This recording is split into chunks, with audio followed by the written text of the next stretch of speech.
We continue to read the divorce case between Dr. Sinclair and Mrs. Sinclair. She says, that's Mrs. Sinclair, that she had sought employment without success. She tendered into evidence copies of these applications. She also stated that in addition to failed attempts to find feasible employment, her scope has been severely limited due to her medical conditions and that she is unable to perform any function that will require strenuous activity or long work hours, and as such, she found it extremely difficult to find viable job opportunities. To this effect, she tendered into evidence a copy letter from Dr. Stacy Davis, consultant rheumatologist, dated the 20th of March 2020, outlining her diagnosis. She says that she is required to visit Dr. Davis every 3 to 6 months, depending on how she is improving, and that the usual cost per visit is $8,000, and that Dr. Davis has prescribed the use of 7 or more over-the-counter or prescription drugs that she is expected to take on a regular, sometimes daily basis. Mrs. Sinclair states that she also experiences severe pain in her foot and was diagnosed with a condition of her right great toe, which requires surgery. To this effect, she had tendered into evidence copy letter from Dr. Ashani Mansingh and correspondence from Sagicor, Jamaica, outlining the cost breakdown for this procedure. Seems like she is making an attempt to convince the judge that she need those monies to pay for her medical care, and so she's presenting those as evidence. She says that she has not been able to schedule surgery as she cannot afford to do so. She also says that she is required to visit Dr. Mansingh at least twice per year, the cost for each visit being $7,000, and that he has also prescribed pain medication that she has to take regularly. She adds that she is visually impaired and required to have cataract surgery done as soon as possible on both eyes, and which she has not yet done, and she is unable to afford same. In support of this claim, she had tendered into evidence a copy letter from Dr. Maynard McIntosh, ophthalmologist, dated August 13, 2020. She asserts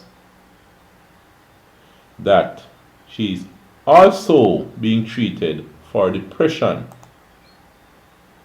by Dr. Wendell Abel on a monthly basis, and that each visit costs $7,000. She states that Dr. Abel has prescribed antidepressants and for her condition. Psychiatric report of Dr. Abel was tendered into and admitted into evidence. She says that upon the direction of Dr. Davis and Dr. Mansingh, she is required to do physiotherapy sessions at Physical Therapy Solutions located at 11 Braemar Avenue, Kingston 10, with Dr. Satish Gola Mordi, hope I'm pronouncing that right, to treat her back, neck, shoulder, and knees at $5,000 per session, and also for her toe 3 times per week at $3,500 per session. She states that she has fallen behind in her sessions because she cannot afford this regular expense and has been experiencing severe pains and stiffness due to this. Ms. Sinclair also states that she visits her practitioner, Dr. June Francis, and her gynecologist, Dr.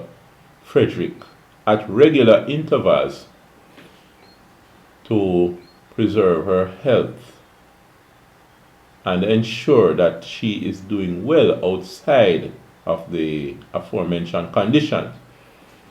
Her cost per visit is $5,000 and $7,000 respectively.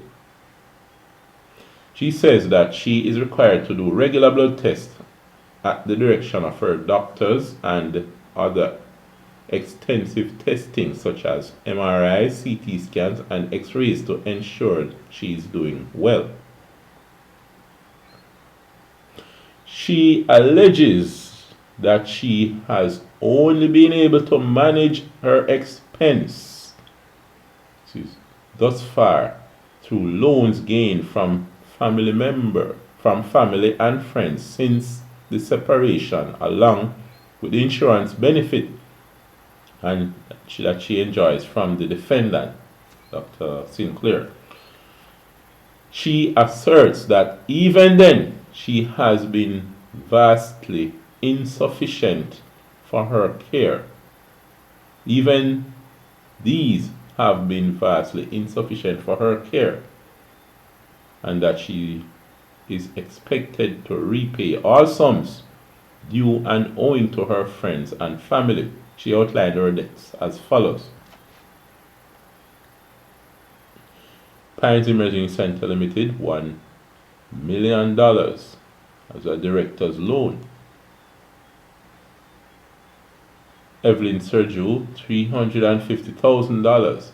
Seems like a family member there. Richard Sergio, $2 million. Paul Sergio, $1,250,000.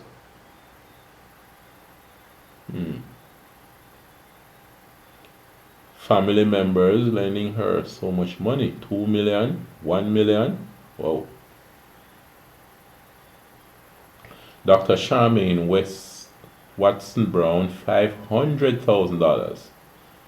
She owes Debbie Ann Gordon Crawford $850,000. Robert McIntyre $500,000.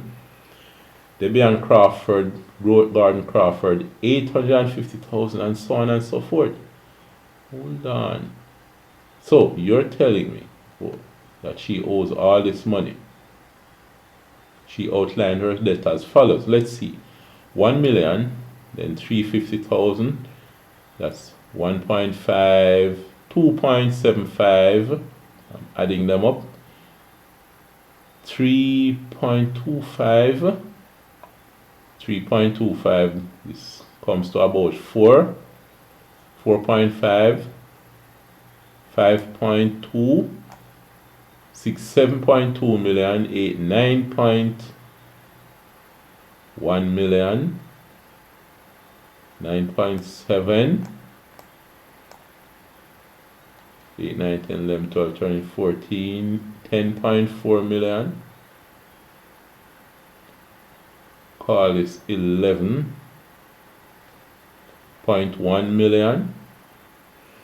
Then you have another 500,000, $11.6 million.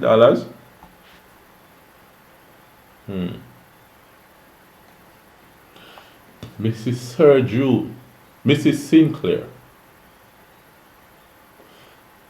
contends that the defendant, that's her husband, then husband, Dr. Sinclair, is a man of means who can easily provide her with the sum sought for maintenance. She mentioned that 3 of the 4 children of the marriage have returned home since March 2020 and have been residing with her in the home, too, having completed college, but her husband has not been supporting the 3 children. But I would expect them to seek jobs. She is one that has undertaken the full financial cost, care, and maintenance of the children. On cross-examination, Mrs. Sinclair admits that her husband was the one who paid for the children's schooling and provided money for them while they were overseas, along with traveling expenses for them to return home. She adds that all 4 children were present in Jamaica for Christmas, but one went back abroad to school. The twins T and T are 23, and A, so they mentioned just their initials, just turned 20 in December. She also admits that she signed all the receipts that she alleges are indication of loans to her. So here, I'm going to skip over much of her evidence. It's quite a bit and goes into detail regarding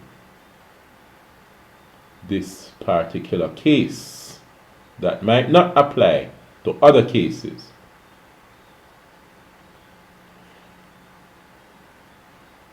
Alright, now we will just pause at this point and look at the evidence of the defendant in our next video.